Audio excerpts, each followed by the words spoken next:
Hello student, YouTube channel excellent exam में मैं विवेक आपका फिर से स्वागत करता हूं। दोस्तों, बहुत सारे बच्चों का कमेंट आ रहा था कि सर हिंदी के पेपर तो कल है, तो एग्जाम में किस तरीके से पेपर आएगा बता दीजिए। तो दोस्तों, ये वीडियो कक्षा 10 वाले सभी छात्रों के लिए, जी हाँ दोस्तों, कक्षा 10 वाले सभी छात्रों के लिए है। और ध्यान सुनिएगा, जो ये पेपर बताने वाले हैं, हालांकि ये 2023 में जो पेपर हुआ है वो बताएंगे, पूरा सोल्यूशन बताएंगे।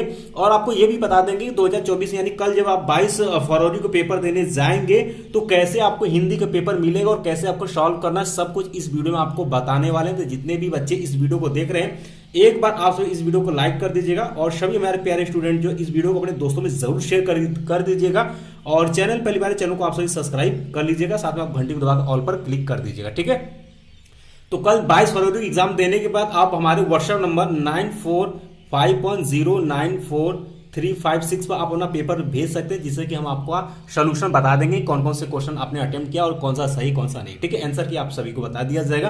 फिलहाल में सभी बच्चे कल सुबह में एग्जाम है, तो आपको जैसे बता रहे बिल्कुल पहले आप पैटर्न देख लीजिए पेपर का। उसके बाद आप जितना समय आपके पास बचता है आप अच्छे से तैयारी कर लीजिएगा और अच्छे से जाकर के आप लोग पेपर दीजिएगा, ठीक है, आप सभी के साथ।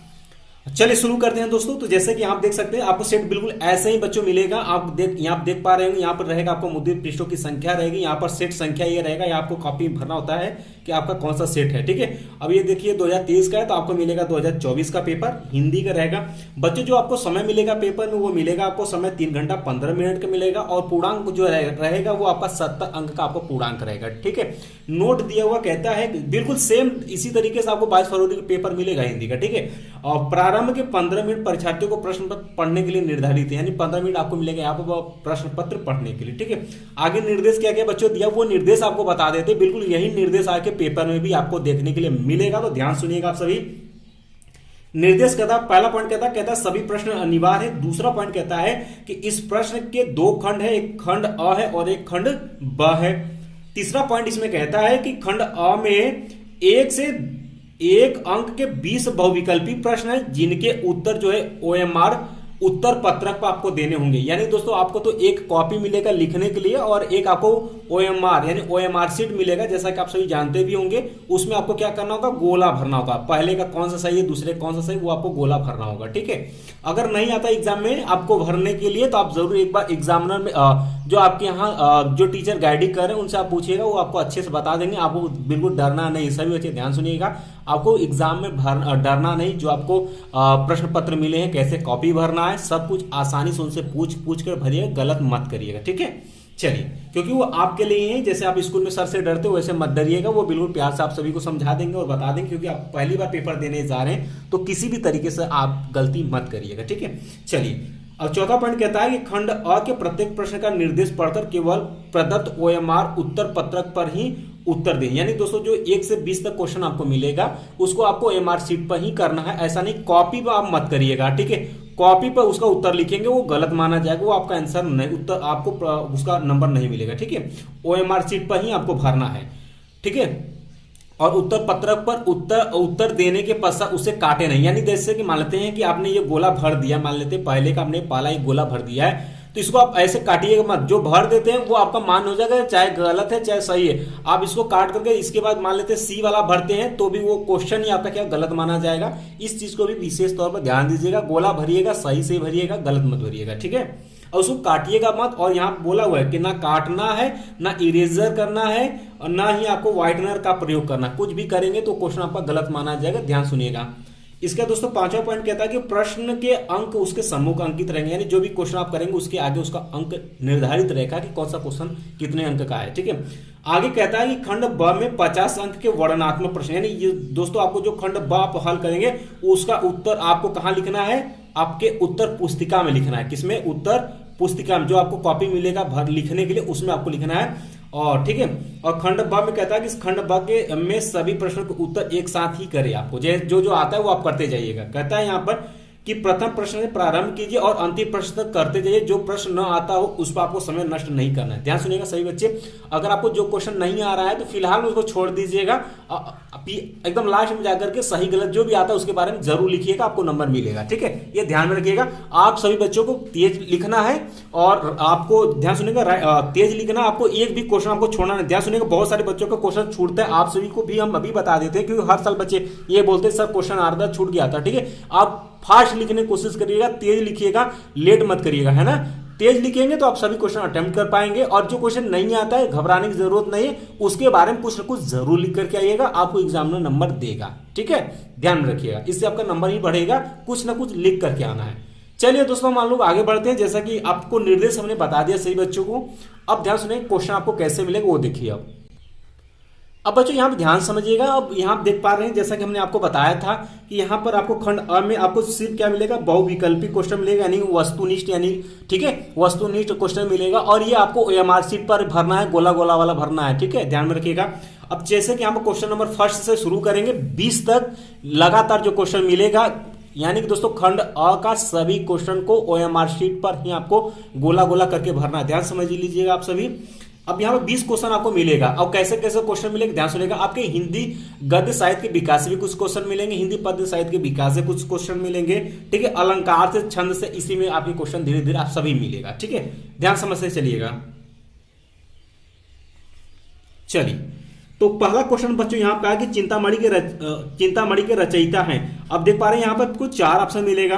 तो जैसे कि मान लेते हैं आपका ऑप्शन नंबर सी सही हो जाता है। ठीक है, चिंतामणि के रचयिता कौन, आचार्य रामचंद्र शुक्ल, ये आपका सही आंसर होता है। तो आपको जैसे कि आपको ओएमआर शीट में जैसे कि पहला का सी है, पहला का सी मान लेते हैं, ए है, बी है, सी है, डी, इस तरीके से दिया होगा। ठीक है, ऐसे ऐसे गोला होगा। ठीक है, तो आपको क्या करना, सी सही है तो सी वाले को आप ऐसे ऐसे गोला कर लीजिएगा। ठीक है, और इसको कट बीट बिल्कुल मत करिएगा, या ये अरे ये वाला कर दिया बाद में बताया किसी मालूम चला नहीं आपका सी सही था, तो ऐसे इसको काट दे, इसको मत करिएगा। इस तरीके से आपका ये पूरा क्वेश्चन ही गलत माना जाएगा। ठीक है, इस चीज को ध्यान में रखिएगा, सही से भरिएगा। और क्वेश्चन नंबर जो दूसरा कहता है पंच परमेश्वर कहानी के लेखक है, तो इसका सही ऑप्शन हो जाता है बी प्रेमचंद। क्वेश्चन को याद करते हुए चलिएगा आप सभी। क्वेश्चन नंबर तीसरा भी आपको इसी तरीके से बहुविकल्पी मिलेगा, कहेगा जयशंकर प्रसाद का नाटक नहीं है। क्वेश्चन आप बच्चों ध्यान समझिएगा, है के लिए पूछा है, हाँ के लिए पूछा है कि ना के लिए पूछा है, तो नहीं है पूछा है, तो लहरों के राजहंस जो है वो जयशंकर प्रसाद का नाटक ये नहीं है, सी ऑप्शन इसका सही हो जाएगा। ठीक है, क्वेश्चन नंबर 4 है, कहता है शेखर एक जीवनी उपन्यास के लेखक है, तो बच्चों अज्ञेय जी है, यानी कि आपका डी ऑप्शन क्या हो जाएगा, करेक्ट सही हो जाएगा। इन सभी क्वेश्चन को बच्चों बहुविकल्पी क्वेश्चन को आपको ओएमआर शीट पर भरनी है, गोला गोला। ठीक, क्वेश्चन नंबर 5 कहता है अपनी खबर आत्मकथा है, तो दोस्तों ये आपका ये सही हो जाएगा, पांडे वचन बेचन शर्मा का। ठीक है, इसका दोस्तों क्वेश्चन नंबर जो 6 कहता है भूषण किस युग के कवि हैं, तो रीति काल के हैं, इसलिए बी ऑप्शन सही हो जाएगा। ये सभी क्वेश्चन को आपको एमआर शीट पे भरनी है। ठीक है, क्वेश्चन नंबर 7 है, कहता है ललित ललाम रचना है, तो मतीराम की ये ऑप्शन नंबर ए आपका क्या हो जाएगा, करेक्ट सही हो जाएगा। चलिए क्वेश्चन नंबर 8 की तरफ बढ़ते हैं। अब बच्चों क्वेश्चन नंबर जो 8 है वो आप देख पा रहे हैं, यशोधरा रचना है किसकी, तो मैथिली शरण गुप्त की है, तो डी ऑप्शन आपका सही हो जाएगा।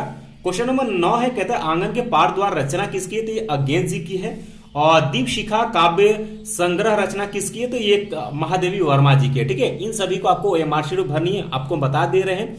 और कल पेपर देने के बाद आपको 9451094356 पर आपको फोटो खींच करके जो है आप जो है भेज दीजिएगा पेपर, हम उसका सोल्यूशन आंसर आप सभी को बता देंगे। ठीक है, अब देखिएगा क्वेश्चन नंबर 10 में आपको ये देखा कि 5 आपको क्वेश्चन आपको हिंदी गद्य साहित्य के विकास से मिला, 5 क्वेश्चन हिंदी पद्य साहित्य के विकास से मिला, 10 क्वेश्चन हो गए। क्वेश्चन नंबर 11 से आपकी हिंदी व्याकरण का शुरू हो जाता है, जिसमें आपसे रस क्वेश्चन पूछा जाएगा, अलंकार पूछा जाएगा, छंद पूछा जाएगा, ये सब पूछा जाएगा। जैसे कहता है करुण रस का स्थायी भाव है, तो करुण रस का स्थायी भाव क्या होता है भाई, आपका शोक होता है, याद रखिएगा, रस पूरी तरीके से तैयार करके जाइएगा, क्वेश्चन आएगा। चरण कमल बंदो हरिराय उपयुक्त पंक्ति में आपसे अलंकार पूछा है बच्चों, तो इसमें रूपक अलंकार हो जाएगा, सही आंसर हो जाएगा। अब देखिएगा ये क्वेश्चन जो 13 नंबर का, ये आपको सेम क्वेश्चन मिलेगा पेपर में, ध्यान समझिएगा बच्चों। कहता है एक परिभाषा दिया रहेगा, कहता है यह सममात्रिक छंद, इसमें 4 चरण होते हैं और प्रत्येक चरण में 24 मात्राएं होती हैं, 11 और 13 मात्राओं पर यति होती है। यह लक्षण किस छंद का है, तो रोला छंद का होता है। तो आप सभी छंद का परिभाषा याद रखिएगा बच्चों, ये इसी तरीके से आपको परिभाषा दिया रहेगा। ठीक, या तो किसी दोहा का परिभाषा यहाँ पर देगा, या तो किसी सेट में सोरठा का दिया रहेगा, 12वें का दिया रहेगा, और 4 ऑप्शन इसी तरीके से आपको मिलेगा, आपको टिक करना पड़ेगा। ठीक है, चलिए क्वेश्चन नंबर 14 की तरफ बढ़ते हैं। अब बच्चों क्वेश्चन में जो 14 है आपसे पूछा हुआ है कि पर्यावरण में ऊपरी उपसर्ग आपसे पूछा, एक उपसर्ग भी आपसे पूछा जाएगा।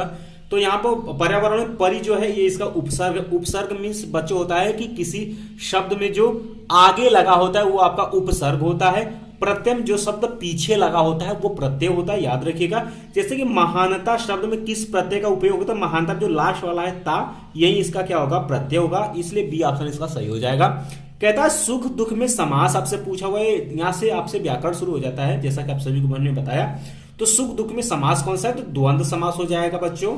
और इसके बाद क्वेश्चन में जो 17 निम्नलिखित में से अग्नि का पर्यायवाची नहीं है, देखिए नहीं है कि पूछा हुआ है, तो जो इसका अनिल है वो इसका पर्यायवाची नहीं है, बाकी सभी इसका पर्यायवाची है।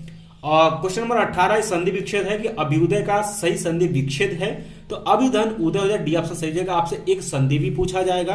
क्वेश्चन नंबर 19 में आपसे पूछा जाएगा कि मधु, कोई भी यहाँ शब्द दिया रहेगा, कहता है कि मधु शब्द की पंचमी विभक्ति एक वचन, ये आपके संस्कृत पूछा जाएगा धातु रूप, तो ये आपका मधुवन इसका सही आंसर हो जाएगा। और पटिष्यतः धातु रूप का वचन एवं पुरुष बताने, तो ये द्विवचन और मध्यम पुरुष होगा।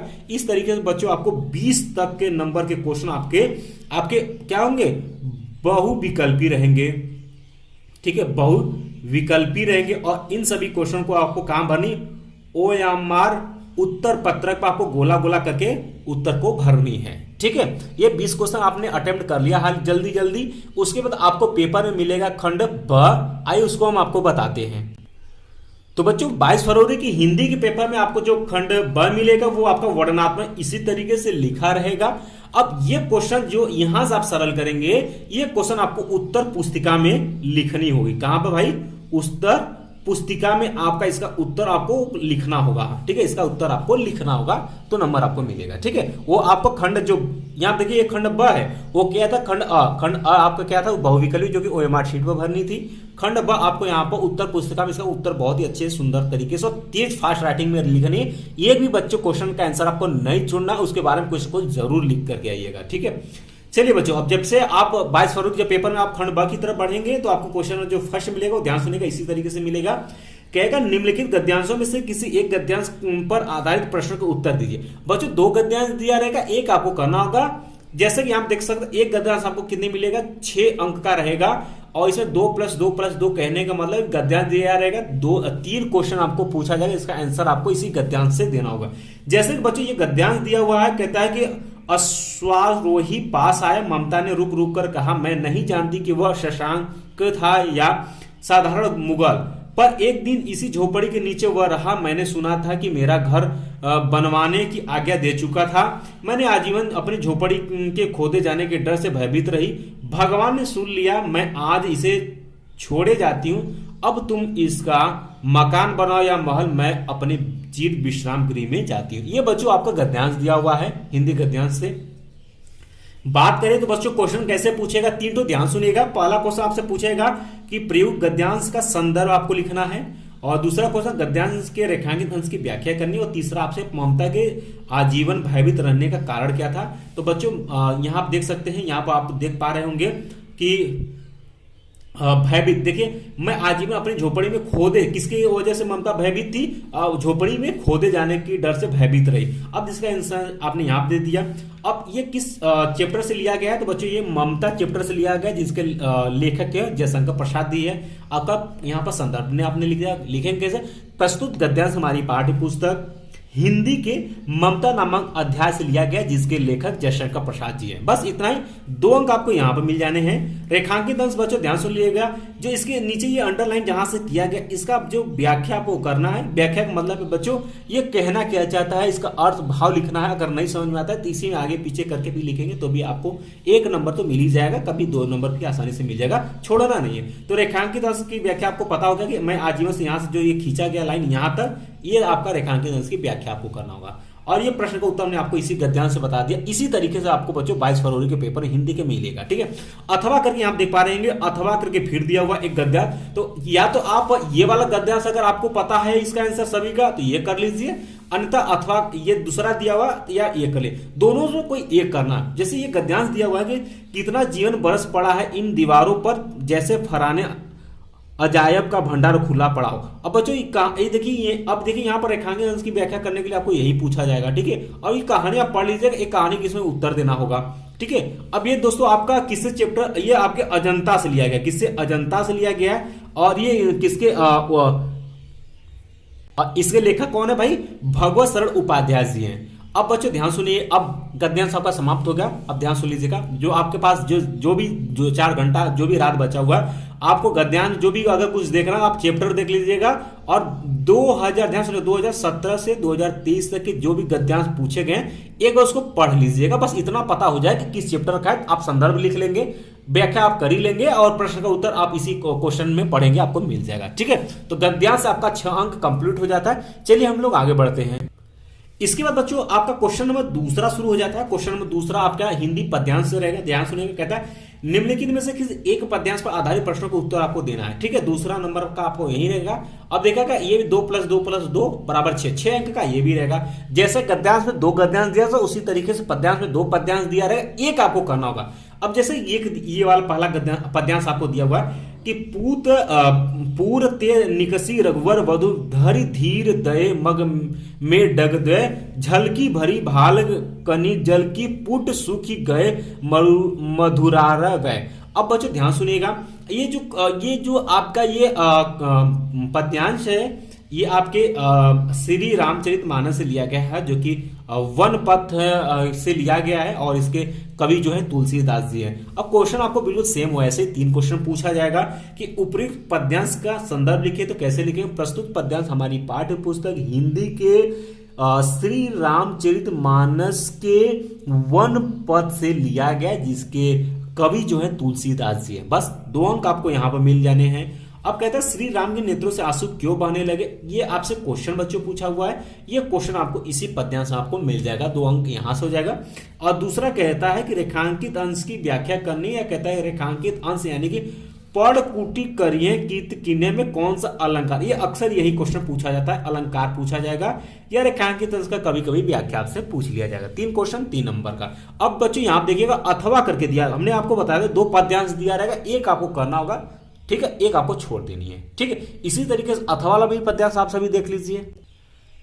अब बच्चों जो अथवा वाला पद्यांश है ये देख पा रहे हैं कि मेवाड़ केसरी देख रहा केवल रण का न तमाशा था, वह दौड़ दौड़ करता था रण, वह मान रक्त का प्यासा था, चढ़कर चेतक पर घूम घूम कर करता सेन रखवाली था, ठीक है। अब देखिएगा यहाँ बच्चों, यहाँ से देखिए ले महामृत्यु को साथ साथ मानो प्रत्यक्ष कपालिता। अब देखिएगा ये अंडरलाइन के ये रेखांकित अंश किया गया है, ठीक है। 3 क्वेश्चन में आपको बता दिया, 3 क्वेश्चन आपको मिल जाएगा। कहता है उपयुक्त पद्यांश का आपको पद्यांश का संदर्भ लिखना, तो लिखेंगे प्रस्तुत पद्यांश हमारी पाठ्य पुस्तक हल्दी घाटी शीर्षक के से लिया गया है, जिसके कवि जो है श्री श्याम नारायण पांडे जी हैं। बस 2 अंक आपके यहाँ पे मिल जाने हैं। मेवाड़ केसरी किसे कहा गया है तथा वह मान सिंह पर रक्त का प्यासा बनकर क्यों टूट पड़ा, ये इसी पद्यांश का आपको आंसर दे देना। 2 अंक आपको यहां मिल जाएगा। रेखांकित अंश में प्रयुक्त अलंकार आपसे पूछा हुआ है, ठीक है। रेखांकित अंश में यानी जो ये रेखांकित किया गया है बच्चों, इसमें कौन सा अलंकार आपसे पूछा गया है वो आपको यहाँ पर नाम लिख देने हैं। 2 अंक आपको यहाँ से मिल जाने हैं, ठीक। इस तरीके से बच्चों आपका क्वेश्चन नंबर दूसरा भी आपका समाप्त हो जाएगा। उम्मीद है कि 2 क्वेश्चन क्लियर हो गया। जब तीसरे नंबर की तरफ बढ़े, क्वेश्चन जो तीसरा नंबर मिलेगा ये आपके हिंदी संस्कृत वाले चैप्टर से लिया गया है, ठीक है। हिंदी संस्कृत गद्यांश से क्वेश्चन मिलेगा। कहता है कि दिए के संस्कृत गद्यांश में से किसी एक का संदर्भ से हिंदी में अनुवाद करने के लिए 5 अंक है। अब देखिएगा 2 + 3 का मतलब है 2 अंक, कहता है संदर्भ लिखने पर आपको मिल जाएगा, और 3 अंक आपको क्या मिल जाएगा, हिंदी में अनुवाद करने के लिए। क्लियर हो गया बात। अब जैसे ये आपको यहां पर संस्कृत गद्यांश दिया हुआ है, कहता ऐसा नगरी भारत संस्कृते संस्कृताशास्य केंद्र अस्ति, यानी दोस्तों ऐसा नगरी भारत में संस्कृत का केंद्र अस्ति है, ठीक है। और ये दोस्तों जो लिया गया है ये आपके जो है वाराणसी चैप्टर से लिया गया। ये देखिए वेरी वेरी वेरी इंपॉर्टेंट ये गद्यांश भी है, याद रखिएगा। और हमने आपको करना क्या, 2017 से 2023 तक आपके क्वेश्चन बैंक में जो भी आपको संस्कृत गद्यांश दिया है उसको बच्चों पढ़ लीजिएगा, और जो ज्यादातर रिपीटेड है उसको जरूर एक बार उसका अर्थ देख लीजिएगा, ताकि जब एग्जाम में पूछा जाए तो उस गद्यांश का संदर्भ और उसका हिंदी में अनुवाद आप कर सके। अब देखिएगा एक अथवा करके दो संस्कृत गद्यांश दिया रहेगा, एक आपको करना होगा। एक तो आपको ये मिल गया, अथवा करके एक और दिया रहेगा। अब अथवा करके बच्चों आपको एक इस तरीके से एक और यहाँ पे संस्कृत गद्यांश दिया रहेगा, जो कि यहाँ दिया हुआ कि नागरिका बहुकालम यावत अनिश्चित, ठीक है। और परम प्रहेलिकाया उत्तर दान्तु समर्थ न। अब बच्चों प्रबुद्ध ग्रामीण से लिया गया है, और ये आपका इसका संस्कृत में आपको इसका हिंदी में अनुवाद कर देना और इसका संदर्भ आपको लिख देने, 5 अंक आपको मिल जाएगा। इसके बाद बच्चों जब क्वेश्चन नंबर 4 की तरफ बढ़ेंगे आप पेपर में, ठीक है, हिंदी के पेपर क्वेश्चन नंबर जब 4 की तरफ बढ़ेंगे तो आपको क्वेश्चन नंबर 4 में मिलेगा नीचे दिए गए पद्यांशों में से किसी एक पद्यांश का संदर्भ से हिंदी में आपको अनुवाद करने के लिए यहाँ पूछा जाएगा। अब ये पद्यांश आप कहेंगे सर पद्यांश तो आता है, ये बच्चों संस्कृत वाला पद्यांश, कौन सा, संस्कृत वाला पद्यांश है, ठीक है। तो संस्कृत वाला पद्यांश जो ध्यान सुनिएगा। अब पद्यांश में आपको कैसे तैयार करना, ध्यान सुन लीजिएगा। आपको क्वेश्चन बैंक में करना क्या, ध्यान सुनिए। क्वेश्चन बैंक में आपको जाना, आपको 10 से 12 पद्यांश आपको एक साथ मिल जाएगा। आपको उसमें क्या करना, 2017 से 2023 तक की तैयार कर लेनी है, और जो रिपीट कर रहा है, ठीक है, जो बार बार पूछा गया, यानी कि 5 साल 7 साल से लगातार उस वाले पद्यांश को आपको तुरंत रट जानी, वही पेपर में आपको मिल जाएगा, ठीक है। जैसे सर्वे भवन्तु सुखम सर्वे सुखम निराय सर्वे भद्राणि पश्यन्तु न, ये देखिए यानी कि सुख करने वाले को ये आपके भारतीय संस्कृति से लिया गया है, ठीक है, तो ये ध्यान रखिएगा। अब जैसे बच्चे इसका अर्थ हो जाएगा कि सब सुखी हो, सब रोग रहित हो, सब कल्याण को देख के अर्थात सभी का कल्याण हो, कोई भी दुखी न हो अर्थात कोई भी दुख का भागी न बने, इसका यही अर्थ होता है। इस तरीके से आपको यहाँ पर कर देना। अब देखिएगा अथवा करके एक और दिया है कि चाहे आप ये करिए, ये आता ये कर दीजिएगा। अथवा करके आपको ये आता कि माता गुरुतरो भूमि खाता पिचोतरा मन शीघ्रतम वातात चिंता बहुतरी त्रीड़ात।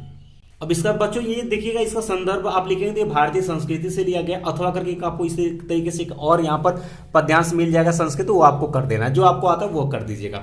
इसका दोस्तों आपको 22 फरवरी की हिंदी पेपर में जब आगे बढ़ेंगे तो आपका क्वेश्चन जो 5वां है, कहता है अपने पठित खंड काव्य के आधार पर निम्नलिखित प्रश्नों में से किसी एक का उत्तर आपको लिखना होगा, ठीक है। अब बच्चों ध्यान सुनिएगा, ये बच्चे ध्यान समझिएगा, ये आपको मिल जाएगा टोटल आपके 3 अंक का रहेगा, ठीक है, 3 अंक का रहेगा। और ये कहता है अपने पठित खंड काव्य के आधार पर। अब बच्चों ध्यान सुन लीजिएगा, ये आपको क ख करके दिया होगा, सभी का आंसर आपको नहीं देना, सभी बच्चे ध्यान सुनेगा, इसका सभी का आंसर नहीं देना है। आपके जिले में जो खंड काव्य चलता है वही उसी का आपको उत्तर देना। अगर अभी तक आपको पता नहीं तो क्वेश्चन बैंक में आपको चले जाइए, खंड काव्य जो वहां पर दिया है वहां पर खोज लीजिएगा कि आपके जिले में कौन सा खंड काव्य है। जैसे कि आपके जिले में अगर मुक्ति शुद्ध खंड काव्य दिया है तो मुक्ति शुद्ध में आपको ये यानी क वाले का ही किसी एक का आंसर आपको देना होगा।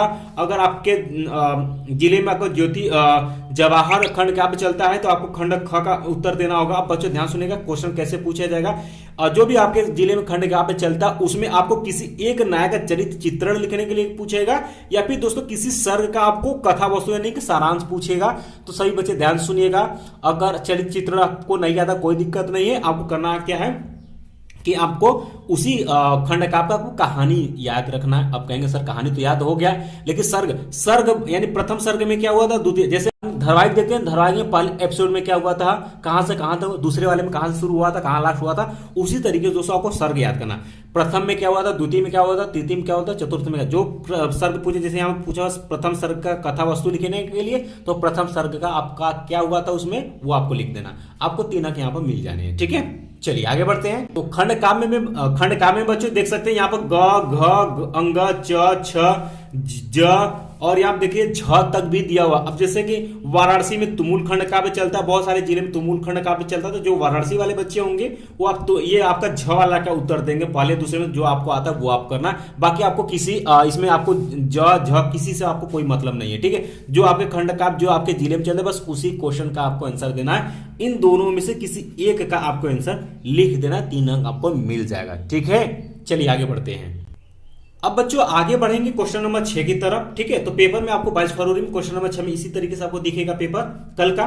तो इसमें क्वेश्चन नंबर 6 के क में आपको मिलेगा कि दिए गए लेखकों में से किसी एक लेखक का जीवन परिचय देते हुए उनके प्रमुख रचना का उल्लेख करना है, और ये देखिए 5 अंक का रहेगा, ठीक है। अब सर आप कहेंगे सर ये 5 अंक किस लिए दिया गया, 3 + 2, 3 का मतलब है बच्चों इनका साहित्यिक परिचय, यानी कि दोस्तों इनका जो जीवन परिचय आप लिखेंगे वो आप इस पर 3 अंक पाएंगे, और ये जो 2 अंक है ये इनकी रचना ठीक है, इनकी जो रचना वह लिखेंगे उस पर पाएंगे। ठीक है, अब जैसे कि ध्यान सुनिएगा, क्वेश्चन नंबर 6 के क्रम में आपको 3 लेखक का नाम दिया रहेगा। जैसे यहाँ पे 3, 1 2 3 ठो दिया, देखिएगा आचार्य रामचरण शुक्ल, डॉक्टर भगवत शरण उपाध्याय, जयशंकर प्रसाद। इनमें से किसी एक लेखक का आपको जीवन परिचय, उनकी रचना को लिख देना है। बस आपको 5 अंक यहाँ पर मिल जाएगा। ये तो आप सभी बच्चे तैयार भी कर लिए होंगे। ठीक है, इसका क्वेश्चन नंबर 6 के ख में आपको मिलेगा, क्वेश्चन नंबर 6 के ख में आपको मिलेगा कि दिए गए कवियों में से किसी एक कवि का जीवन परिचय देते हुए उनकी कृतियों, उनकी प्रमुख रचना को उल्लेख करना। ये भी एकदम बिल्कुल सेम है, उसमें लेखक का जीवन परिचय लिखना है, इसमें कवि का जीवन परिचय लिखना होगा। और ये आप देख पा रहे होंगे 5 नंबर वही, 3 नंबर आपको जीवन परिचय लिखने के लिए, ठीक है, साहित्यिक परिचय, और 2 नंबर आपका किसवा रचनाएं पर रहेगा। ठीक है, और ये इस तरीके से, और इसमें बच्चों आपको 4 दिया रहेगा, देख सकते हैं 1 2 3 4। अब जैसे यहाँ दिया कि गोस्वामी तुलसीदास, रसखान, सुमित्रा नंदन पर, मैथिली शरण गुप्त, जिसका अच्छे से आपको जीवन परिचय पता है उसमें से किसी एक का जीवन परिचय आपको लिख देना है, 5 अंक आपको मिल जाएगा। क्लियर बात? चलिए अब बच्चों आगे बढ़ेंगे पेपर में। जो क्वेश्चन नंबर जो 7 है, कहता है कि अपनी पाठ्य पुस्तक में कंठस्थ कोई एक श्लोक लिखिए जो इस प्रश्न पत्र में न आया हो, और ये 2 अंक का रहेगा। अब बच्चों ध्यान सुनिएगा, आप कहेंगे सर हिंदी पद नहीं, ये आपको श्लोक कहां से लिखना है? संस्कृत पद्यांश का। ठीक है, कहां से? संस्कृत पद्यांश में जो श्लोक है बच्चों, उसी में से 2 लाइन का श्लोक याद रखिएगा। कोई भी श्लोक यहां पर आप लिख दीजिएगा जो इस प्रश्न पत्र में न आया हो। क्लियर बात?